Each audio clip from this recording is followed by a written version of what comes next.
যে সকল জীব সৃষ্ট হইল তাহাদিগের অবস্থিতির স্থান ত্রিবিধ রহস্য, চারি বেদ, যোগশাস্ত্র, বিজ্ঞানশাস্ত্র, ধর্মার্থ কাম প্রতিপাদক বিবিধ শাস্ত্র, লোকযাত্রা বিধান, এই সমস্ত মহাত্মা বেদব্যাস যোগবলে অবগত ছিলেন।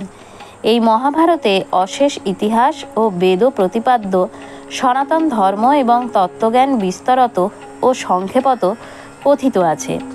কোনো কোনো কৃতবিদ্য ব্রাহ্মণ মহাভারতের প্রথমাবধি, কেহ বা আস্তিক পর্বাবধি, কেহ বা উপরিচর রাজার উপাখ্যানাবধি আরম্ভ বিবেচনা করিয়া পাঠ করিয়া থাকেন। কেহ কেহ ইহার নিগূঢ় মর্ম বিশেষ অনুধাবন করিয়া সুপ্রচার করেন। কেহ মহাভারতের ব্যাখ্যা করিতে সক্ষম, কেহ বা ইহার ধারণায় সুনিপুণ। সত্যবতী সুত ব্যাসদেব তপবলে সনাতন বেদশাস্ত্রের সারোদ্ধার করিয়া এই পবিত্র ইতিহাস রচনা করেন।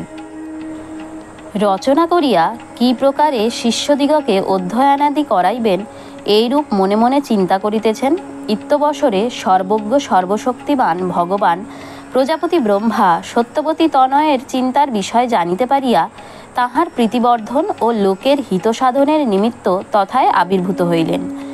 ব্যাসদেব তাহার দর্শনমাত্র অতিমাত্র বিস্মিত হইয়া সসম্ভ্রমে গাত্রোত্থান করত তাহাকে বসিবার নিমিত্ত এক আসন প্রদান করিয়া অতি বিনীতভাবে দণ্ডায়মান রহিলেন। হিরণ্যগর্ভ আসন পরিগ্রহ করিয়া তাহাকে বসিতে অনুমতি করিলে বেদব্যাস তাহার আসনের সন্নিধানে অতি প্রীতিমনে ও প্রফুল্ল নয়নে উপবেশন করত সবিনয়ে নিবেদন করিলেন, ভগবান, আমি এক অদ্ভুত কাব্য রচনা করিয়াছি।